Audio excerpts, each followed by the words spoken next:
Last week ஃபேமிலியோட திருச்செந்தூர் போன mini vlog தான். நாங்கள் வந்து செங்கல்பட்டில் தான் வந்து ட்ரெயின் ஏறணும். இந்த ட்ரெயின் பார்த்திங்கன்னா வந்து சென்னையிலேருந்தே வந்து ஸ்டார்ட் ஆகி வந்துட்டுருக்கு. இங்கே செங்கல்பட்டுக்கு வந்து 5 to 5:15 வந்து ட்ரெயின் ரிசீவ் ஆகிடுச்சு.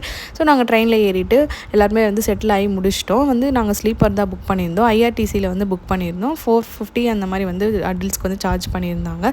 ஸோ எல்லாத்தையும் தாண்டி முடிச்சுட்டு நாங்கள் வந்து திருச்செந்தூர் வந்து 5:30க்கு ரீச் ஆகிட்டு நாங்கள் ஆலயமில் தான் வந்து ரூம் புக் பண்ணியிருந்தோம். நாங்கள் வந்து எக்ஸிக்யூட்டிவ் ஃபேமிலி ரூம் தான் புக் பண்ணியிருந்தோம். 7 adults 3 childrens வந்து நம்ம வந்து அதில் தங்கிக்கலாம்.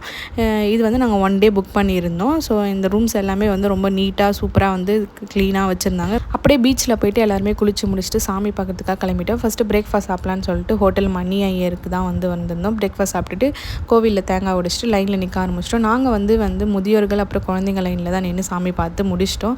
முருகரை சூப்பராகவே தரிசனம் முடிஞ்சிச்சு. அதுக்கப்புறம் அகெயின் நாங்கள் வந்து ஒரு 3 o'clock வந்து சாமி பார்க்கறதுக்கு ஃப்ரீ லைனில் நின்று செகண்ட் டைம் வந்து சாமி பார்த்தோம். அப்புறம் பீச்சில் என்ஜாய் பண்ணிட்டு நைட்டு டின்னர் சாப்பிட்டு முடிச்சிட்டோம்.